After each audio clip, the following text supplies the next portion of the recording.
고린도전서 1장 22절에서 25절까지 말씀 같이 읽어보겠습니다. 유대인은 표적을 구하고 헬라인은 지혜를 찾으나 우리는 십자가에 못 박힌 그리스도를 전하니 유대인에게는 거리끼는 것이요 이방인에게는 미련한 것이로되 오직 부르심을 받은 자들에게는 유대인이나 헬라인이나 그리스도는 하나님의 능력이요 하나님의 지혜니라. 하나님의 어리석음이 사람보다 지혜롭고 하나님의 약하심이 사람보다 강하니라. 아멘.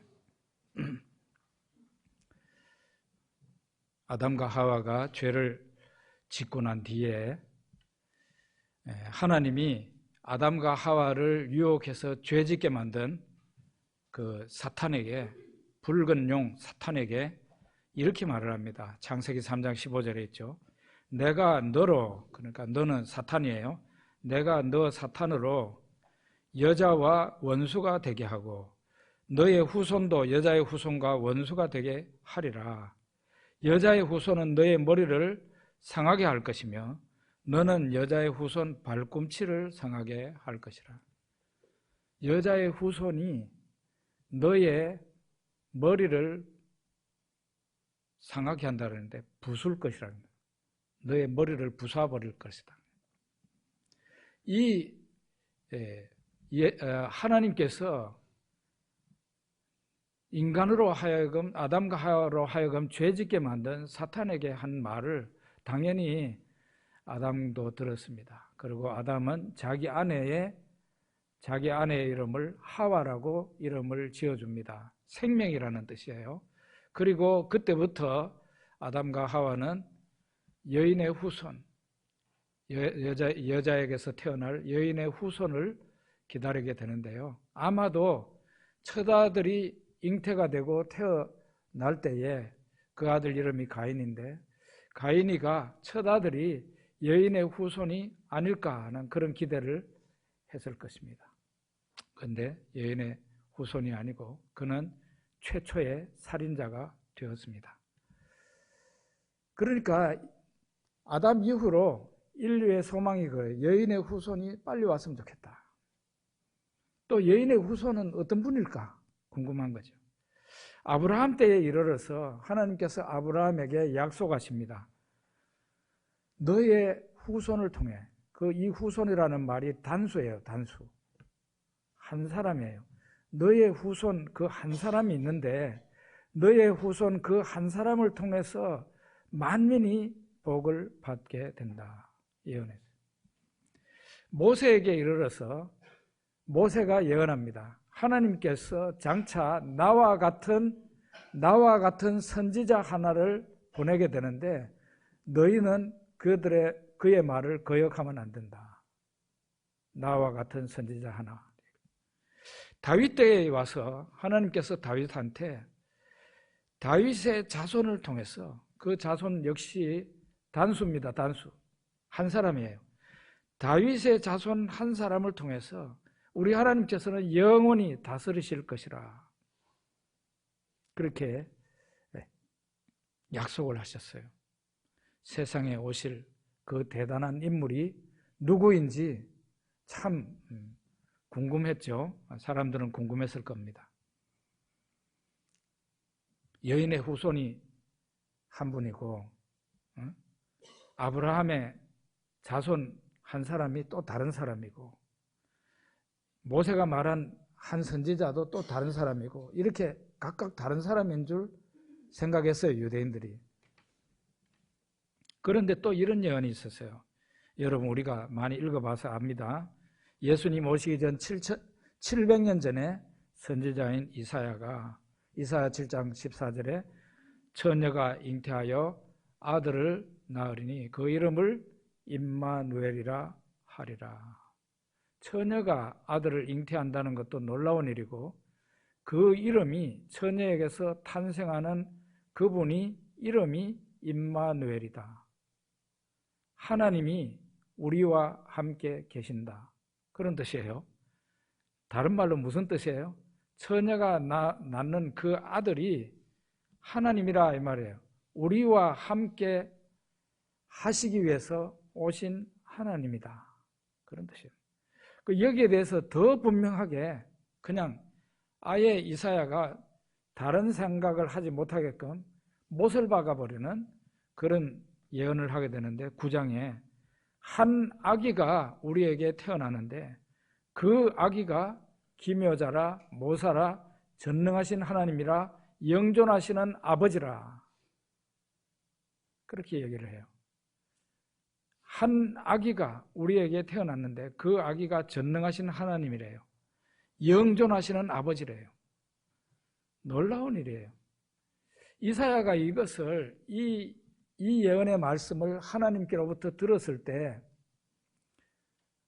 아마도 성경에는 그런 얘기가 없지만 아마도 하나님이 말씀하실 때 예! 이렇게 물었을 거예요. 뭐라고요? 하나님 지금 방금 말씀하신 게 무슨 말씀이었죠? 다시 한번 말해주세요. 하나님이 다시 말씀하셨을 거예요. 한 아기가 태어나는데 그 아기는 기묘자라 모사라 전능하신 하나님이라 영존하시는 아버지라. 내가 그렇게 말을 했다.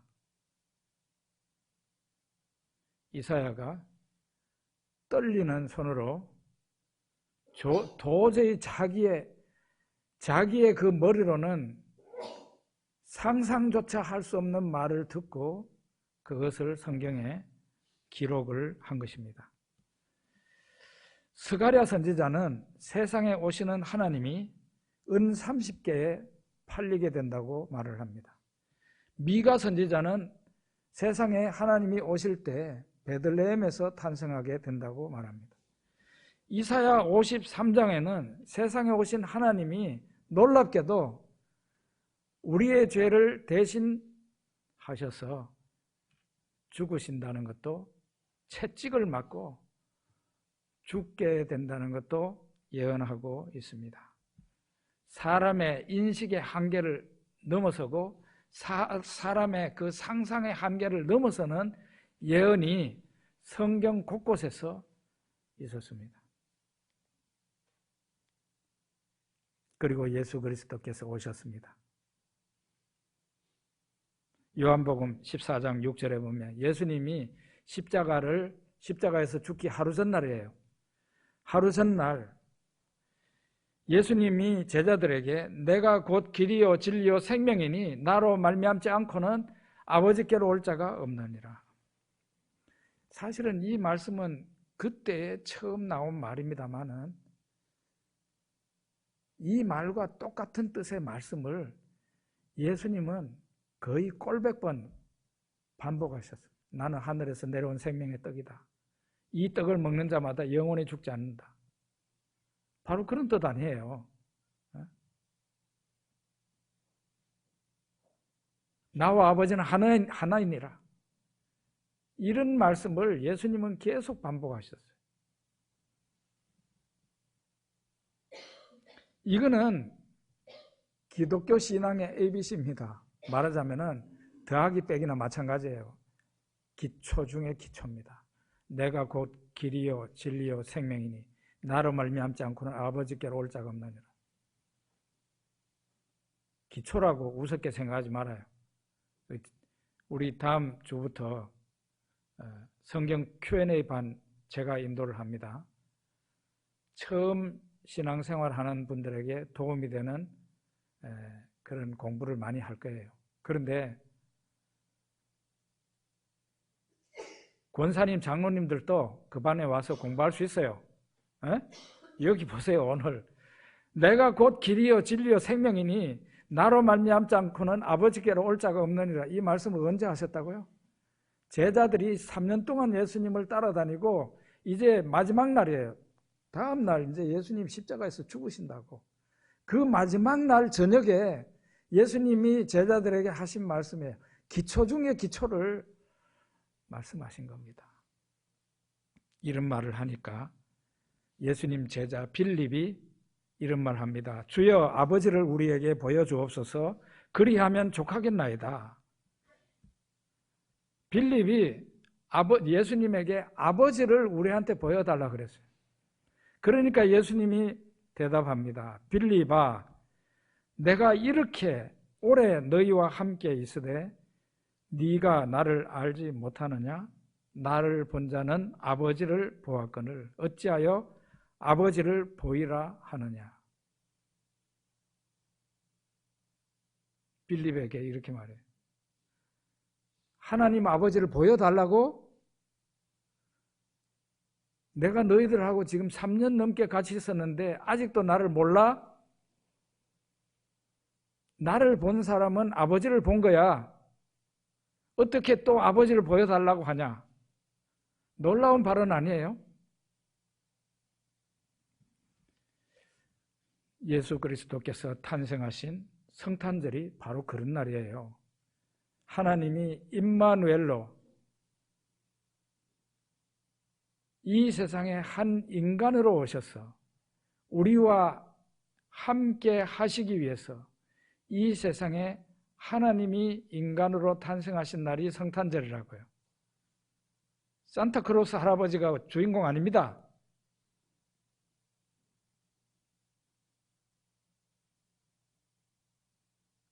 멀쩡하던 사람들이 성탄절 돼가지고 미친 짓 하는 그런 날이 아니라고요. 1년 365일 가운데 사람들이 제일 죄를 많이 짓는 날이 어떤 날인지 아시죠? 성탄절 날이라고요. 사람들은 성탄절이라는 말도 안 하고 크리스마스라 그러죠. 크리스마스 그러면 뭔 날인지 잘 모르겠죠. 제일 죄를 많이 져요. 평소에 얌전하던 사람들이 미친 짓을 해요. 예수 그리스도는 하나님의 비밀이요 하나님의 신비입니다.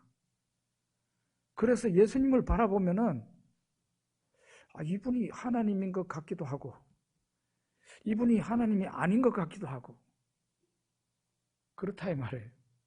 그래서 예수님 제자 전부가 아니고 예수님 제자 베드로나 이런 사람들은 이미 예수님이 하나님이신 줄 믿고 있어요. 베드로 마태복음 16장에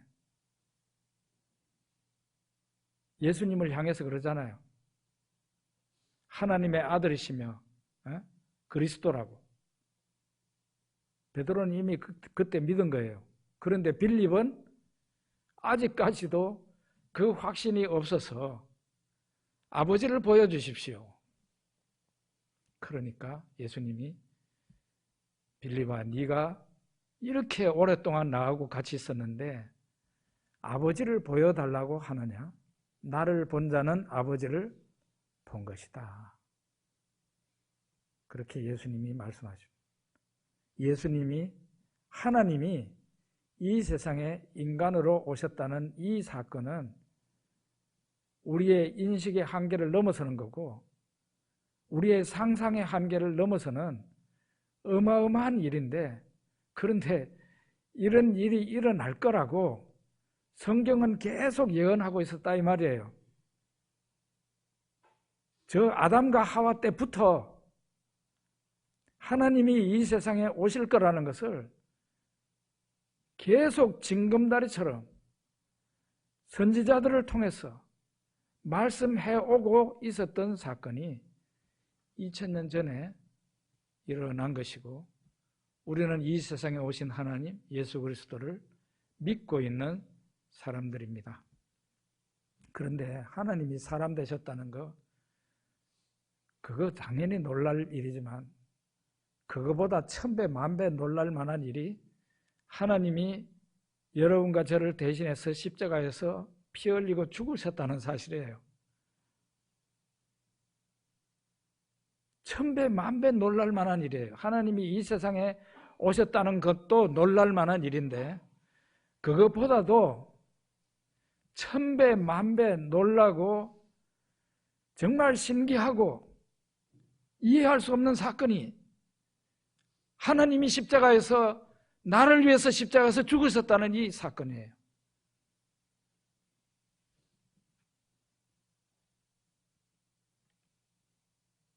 그래서 예수 십자가는요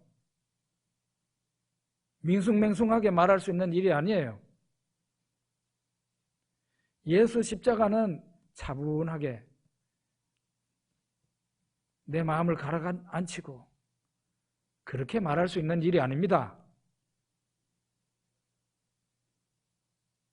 깜짝 놀랄 만한 사건이, 그것도 인간으로서는 이해의 한계를 넘어서는 사건이 바로 나를 위해서 일어났기 때문에 우리는 예수 그리스도의 십자가를 오늘도 기리기 위해서 성찬식을 하는 겁니다. 그런데 여러분, 이 예수 그리스도의 십자가를 우리가 전하는데 예수 십자가가 유대인에게는 거리끼는 것이라 그랬어요. 이방인에게는 미련한 것이라 그랬어요. 그런데 구원을 받은 우리들, 부르심을 받은 우리들에게는 유대인이든지 헬라인이든지 구원받은 사람에게는 그리스도는 하나님의 능력이요 하나님의 지혜라 그랬습니다. 먼저 유대인에게는 예수 그리스도가 거리끼는 것이라고 그랬어요. 거리끼는 게 뭘까요? 거리끼는 게 쉽게 말하면 어떤 게 거리끼는 거예요? 성경 원어를 보면은 스칸달론이라는 말을 씁니다. 바로 그 말이에요. 거리끼는 것, 그게 바로 스칸달론. 스칸달론에서 영어 스캔들이 나왔습니다. 누구가 스캔들에 휘말렸다, 뭐 이런 말 하잖아요. 바로 걸림돌이란 뜻이에요. 걸림돌. 걸림돌이란 뜻이에요.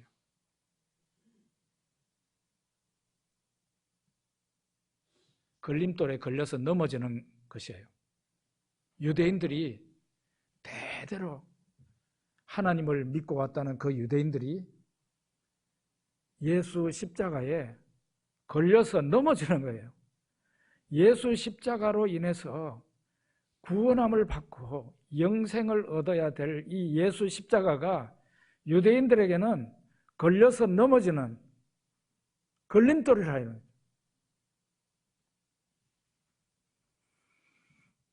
왜 그렇게 된 겁니까? 여러분,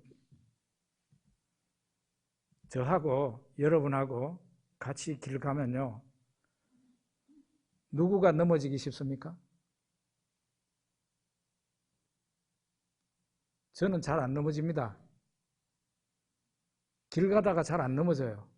왜 안 넘어지는가 하면 저는요, 앞에 사람이 오든 누구가 오든 꼭 전방 1, 2m 앞을 항상 100% 보면서 갑니다. 제가 안 그러면은 넘어지기 때문에 항상 1, 2m 앞을 보고 가요. 땅바닥을 보고 간단 말이에요. 그런데 몸이 성하고 펄펄한 사람들은 어떻습니까? 산 구경하고 옆에 사람 보고 지나가는 차 보고, 그러니까 땅바닥에 보도블록이 이렇게 솟아있는 거 보고 그냥 못 보고는 걸려서 넘어지잖아요. 그래서 여러분들이 저보다 더 많이 넘어지는 겁니다. 유대인들이 왜 십자가로 인해서 구원받아야 될, 영생을 얻어야 될 그 십자가가, 예수 십자가가 왜 유대인들에게는 솟아나 있는, 길바닥에 솟아나 있는 보도블록 같이 됐나 이 말이에요. 걸려서 넘어지는 거예요. 그 예수 십자가 때문에 그들이 구원받는 게 아니라 멸망을 받아서 지옥을 가는 거예요. 왜 그런 겁니까? 유대인들이 예수 그리스도를 유심히 보지 못해서 그런 거예요. 예수 그리스도를 자세히 봐야 돼요. 예수 그리스도를 대충 보면 안 돼요. 유대인들이 예수 그리스도를 제대로 보지를 못하고 예수 그리스도를 제대로 알지 못했기 때문에 예수 그리스도를 대충 때려잡아서 생각을 한 거예요. 그래서 예수라는 걸림돌에 걸려서 넘어진 거죠. 예수님은 돌로 비유가 됩니다. 예수님은 돌로, 바위로 비유가 돼요. 돌 가운데는 걸림돌도 있고 모퉁이 돌도 있습니다, 여러분. 복받은 사람한테는 예수님이 모퉁이 돌이 돼요. 모퉁이 돌 아시죠? 이쪽 벽하고 저쪽 벽하고 연결시키는 저 코너에 있는 코너스톤입니다. 이쪽 벽하고 이쪽 벽하고를 연결시키는 돌이에요. 그게 모퉁이 돌이에요.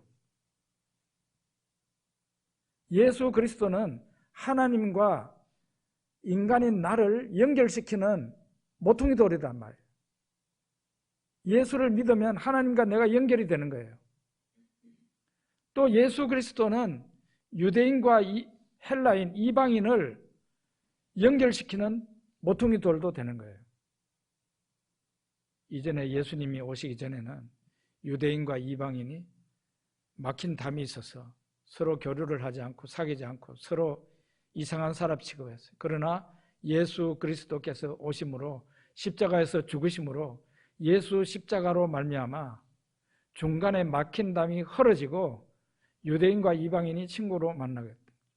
하나님과 우리가 화해하고 사람과 사람이 화해하는 게 바로 코너스톤, 모퉁이 돌이신 예수 그리스도 때문에 일어나는 거예요, 여러분.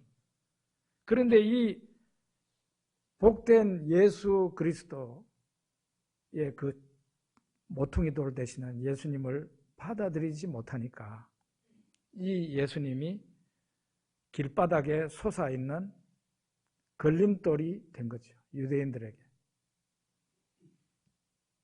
유대인들에게 예수님은 오해하기에 충분한 분이에요. 왜? 예수님은 자신을 하나님이라고 칭했어요. 요한복음 10장에 보면 나와 아버지는 하나다 예수님이 말씀하십니다. 그러니까 유대인들이 돌로 치려고 했어요, 예수님을. 예수님이 유대인들에게 너희들 왜 나를 돌로 치려고 하느냐 묻습니다. 그러자 유대인들이 대답하기를 네가 자칭 하나님이라고 하기 때문에 우리가 너를 돌로 치려고 하는 거야 라고 말을 합니다. 만약에 예수님이 자기 자신을 하나님이 아니라고 생각했으면 여러분 그건 오해입니다 라고 말을 했겠죠. 그죠? 네. 오해. 나 그렇게 말한 적 없어요. 오해하지 마십시오. 그렇게 말을 했을 텐데 예수님은 그런 말을 거두어 드리지 않았습니다.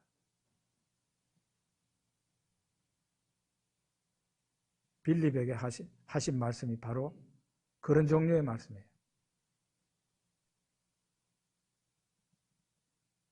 네가 나하고 그렇게 오랫동안 있었는데 또 아버지를 보여달라고 하느냐? 나를 본 자는 아버지를 본 거다. 유대인들이 시편 110편에 다윗의 시를 잘 알고 있습니다. 다윗이 뭐라고 그런가 하면 주께서 내 우편에 계신 주님께 말씀하시기를 너는 영원히 발등상 영원히 다스리라 하면서 너의 원수들을 발등상 삼기까지 다스리라. 그 주께서 내 오른편에 있는 주님에게 그 오른편에 있는 주님이 다윗이 오른편에 있는 주님이라고 칭한 분이 누구냐 이거예요. 유대인들은 그때까지만 해도 다윗의 자손은 그냥 인간일 뿐이라고 생각했어요. 다윗의 핏줄을 이어받은 한 특별한 사람으로 생각했어요. 그런데 예수님이 성경을 가지고 바로 잡아준 거예요. 주께서 그럴 때는 이 주라는 말은 유대인들이 하나님을 대신해서 하는 말이에요. 여호와 하나님을 대신해서 쓰는 말이에요. 주께서 내 오른편에 있는 주님께 주님이 계시고 또 오른편에 계시는 주님이 또 있는 거예요. 다윗한테. 그 오른편에 다윗이 오른편에 계시는 주님이라고 하는 그분이 누구냐 이거예요. 그리스도거든요. 그리스도. 그래서 예수님이 너희들이 그리스도를 사람으로 알고 있는데 그게 아니라는 증거가 시편 110편에 있다. 그는 곧 다윗이 주님이라고 불렀던 그분이시다. 하나님이시다는 거죠. 성자 하나님.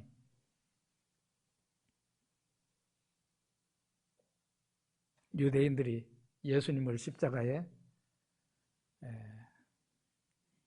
달려서 죽게 만들었습니다. 빌라도는 유대인의 종교에 관한 일이라 자기는 빠지고 싶어 했는데 유대인들이 억지로 빌라도에게 데리고 가가지고 이 사람 십자가에 달아야 된다. 만약에 안 달면 이 사람이 예전에 자기를 유대인의 왕이라고 그랬으니까 자기를 왕이라고 한 사람을 살려두면 당신 로마 총독, 로마 황제한테 우리가 말할 거예요. 당신 알아서 하세요.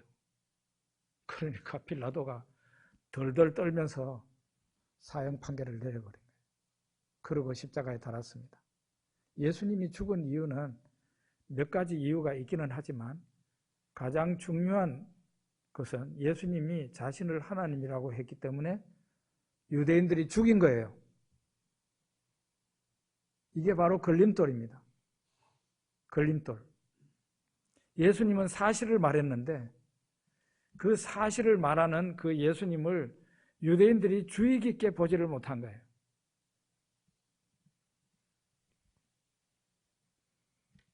그래서 걸림돌이 되었습니다. 유대인들이 예수 때문에 걸려서 넘어진 거예요. 지난 화요일 날 제가 저희 어머니 이제 수술건이 있어서 하루 오지를 못하고 수요일 날 아침에 교회를 왔는데요. 목양실 문을 여니까 이 뜨거운 기운이 확 얼굴로 오는 거예요. 아유, 이게 뭐야? 불 났는가 싶어가지고 들어가 보니까 불이 나지는 않았는데 목양실 그 바닥 난방하는 그게 고장 나가지고 분명히 제가 보니까 꺼놓고 간 거야. 꺼놓고 갔는데 얘가 고장 나가지고 꺼지지 않고 한 3일 동안 그것도 온도를 거의 맥시멈까지 올려가지고 계속 바닥을 달구고 있었던 겁니다. 제가 양말을 벗고 이렇게 바닥에 서 보니까 뜨거워가지고요. 서 있을 수가 없을 정도예요. 그래서 오후 한 5시 넘어서 이제 업자를 불러서 장로님하고 이렇게 해서 고쳤는데 제가 거의 몇 시간 정도 한 7, 8시간을 뜨거운 방에서 문 활짝 열어놓고 그러고 있어 봤는데 제가 순간적으로 그런 생각이 들더라고요.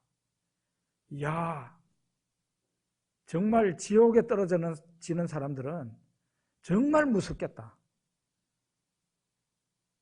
그런 생각이 들었어요. 그 뜨거운 가운데서도 내가 집에 갈 수도 없고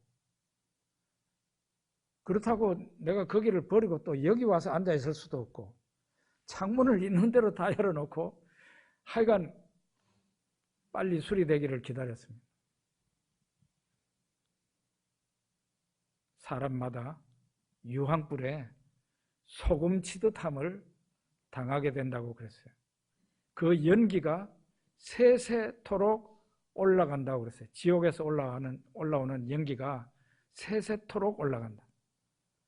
잠깐 그것도 뭐 굽혀 죽을 정도는 아닌데 뜨겁기는 뜨겁지만 굽혀 죽을 정도는 아니었는데 그것도 한 7, 8시간 당해보니까 야 정말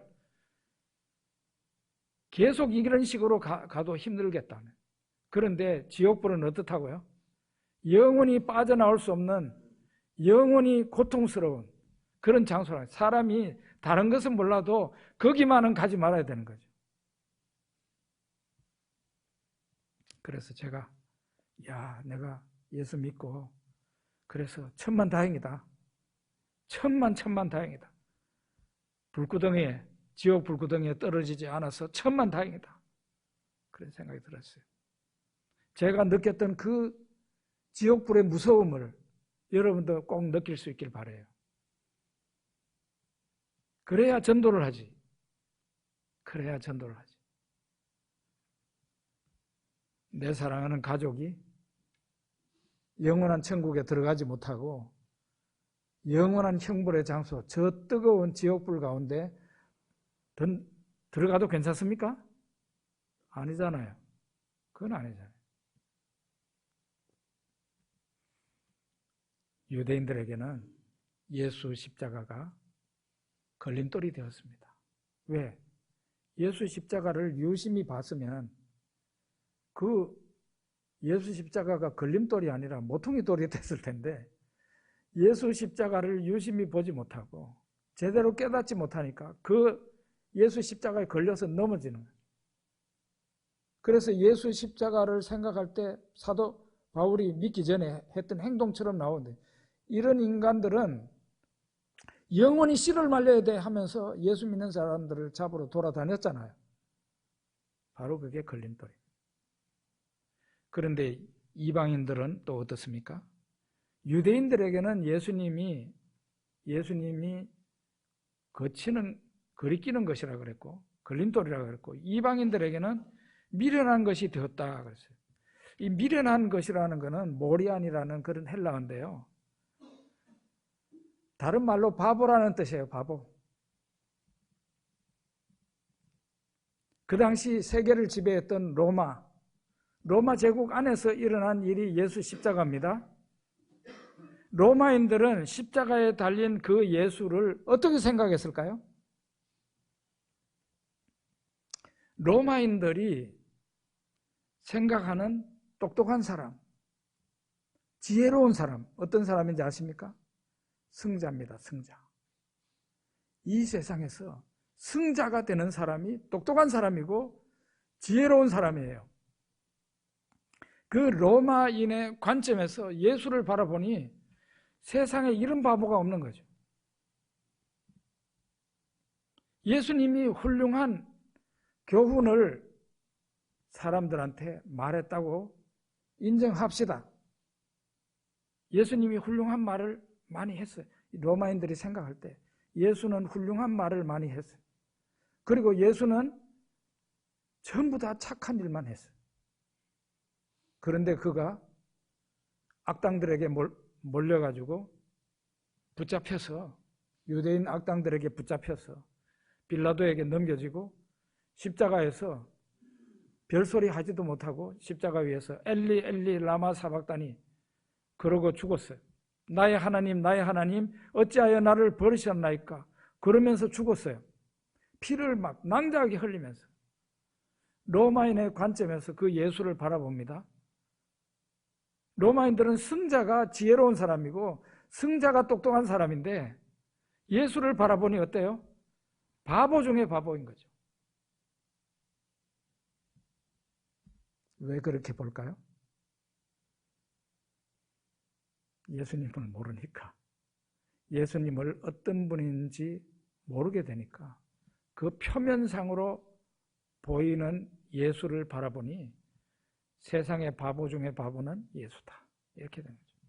그러나 하나님의 부르심을 받고 예수 그리스도를 믿는 우리들이 예수님을 바라볼 때는 그리스도는 하나님의 능력이요 하나님의 지혜라는 거예요. 우리들이 바라볼 때 하나님의 부르심을 받은 우리들이 바라볼 때는 예수 그리스도는 하나님의 능력이요 하나님의 지혜다.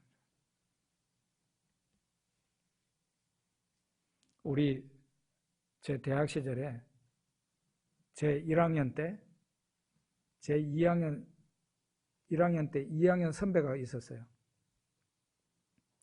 이 선배가 조금 괴짜 기질이 있는 분이에요. 조금 나이가 돼가지고 교대를 들어오셨는데 놀라운 것은 그분이 이미 교대에 들어왔을 때 대구 시내에 태권도 도장이 2개나 있었어요.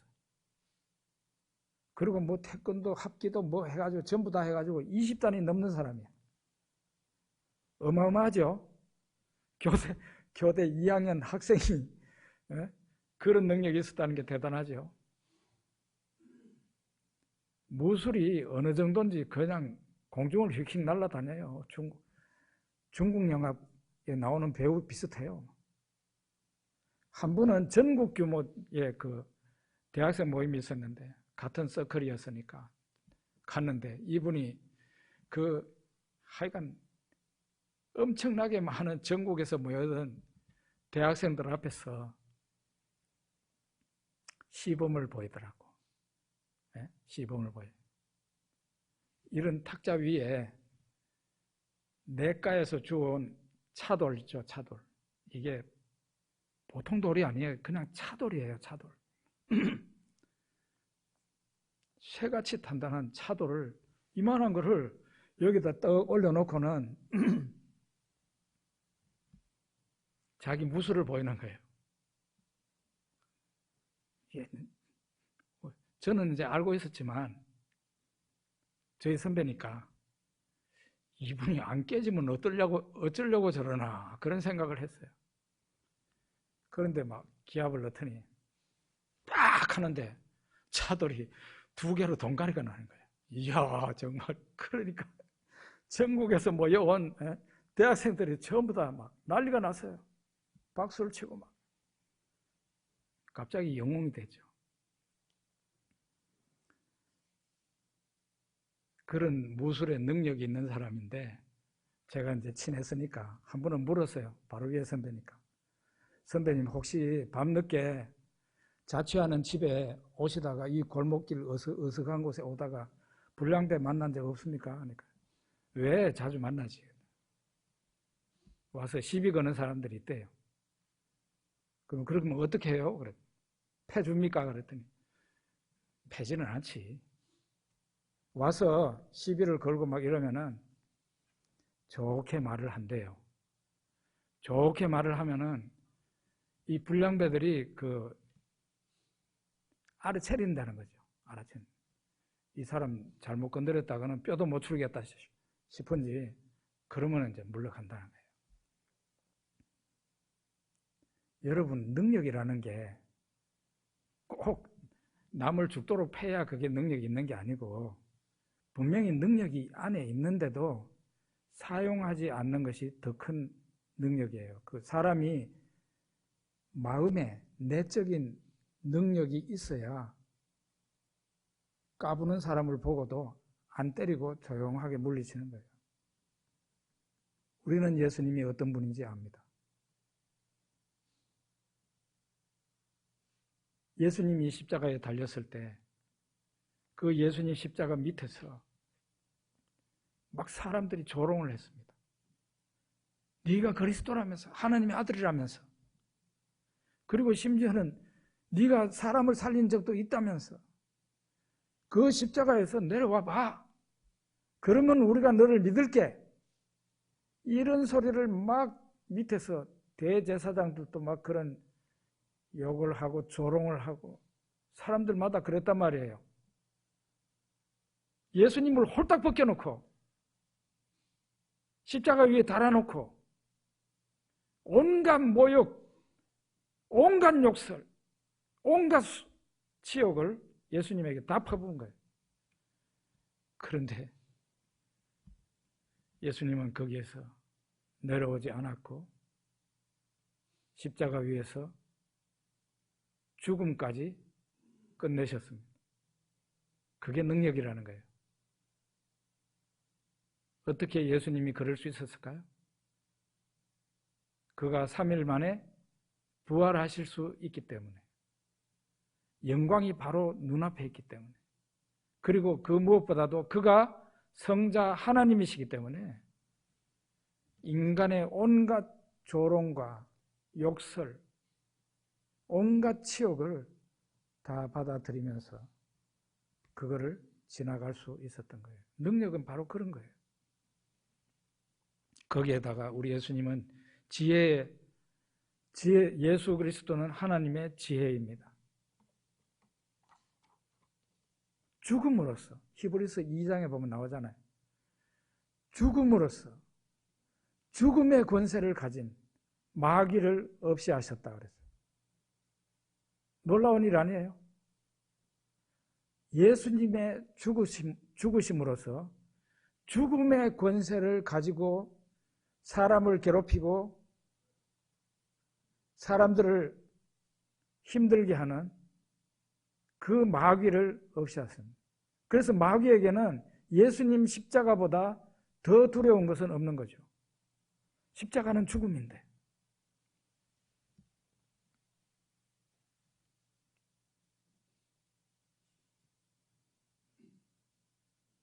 우리 예수님께서 이와 같은 십자가를 지시고 여러분과 저의 죄를 다 도말하셨습니다. 싹 없애버리셨어요. 한 개도 남지 않아요. 어떤 집에 큰 불이 났어요. 119에서 출동을 했어요. 소방서장도 출동을 했어요. 그런데 막 소방서장이 막 다른 소방대원들은 뭐 관계없이 자기가 먼저 쫓아 들어가가지고 그 불구덩이에서 사람들을 막 구해냈어요. 알고 봤더니 그 소방서장의 자기 집이에요. 자기 집. 자기 아내, 자기 자식들이었던 거예요. 우리가 성경을 읽어보면 사람을 구원하는 일에 있어서 하나님께서 단 한 번도 천사의 손을 빌리지 않았어요. 천사에게 부탁하지 않았어요, 여러분. 성경을 창세기부터 요한계시록까지 읽어보시라고. 인간 구원, 여러분과 저를 죄에서, 지옥불에서 건져내실 때에 하나님은 천사에게 부탁해서 너 정창석이를 좀 부탁해. 이러지 않았다 이 말이에요. 하나님이 친히 세상에 오신다고 결정을 하셨고 하나님이 친히 오셨고 하나님이 친히 십자가에서 죽기로 결정하시고 십자가에서 죽으셨어요. 그리고 그는 하나님이시기 때문에 부활하신 겁니다. 그리고 이제 승천하셔서 하나님의 영을, 그분이 하나님의 영을 지상에 있는 사람들에게 부어주셔서 우리로 하여금 성령을 받고 우리 자신이 죄인임을 깨닫게 하고 예수 그리스도를 영접하게 해서 여러분과 제가 그래서 지금 하나님의 자녀가 되어서 구원받아서 여기에서 예배드리고 있는 겁니다. 하나부터 열까지 하나님이 천사에게 피조물에게 여러분과 저를 부탁하지 않고 하나님이 직접 다 하신 거예요. 저는 성경을 읽으면서 그걸 발견했습니다. 너무 뻔한 일이지만 너무 감격스럽습니다. 하나님이 모든 대가를 다 지불하시고 심지어는 하나님이 자기 자신이 죽어서 제물이 되어서 나를 구원하셨다는 이 놀라운 사실, 그 어떤 걸로도 그 어떤 예화로도 설명할 수 없어요. 그래서 어떻게 예수님을 안 좋아할 수가 있겠습니까? 예수 모르는 사람에게는 예수님이 길바닥에 솟아있는 걸림돌이 됩니다. 걸려서 넘어지는 거예요.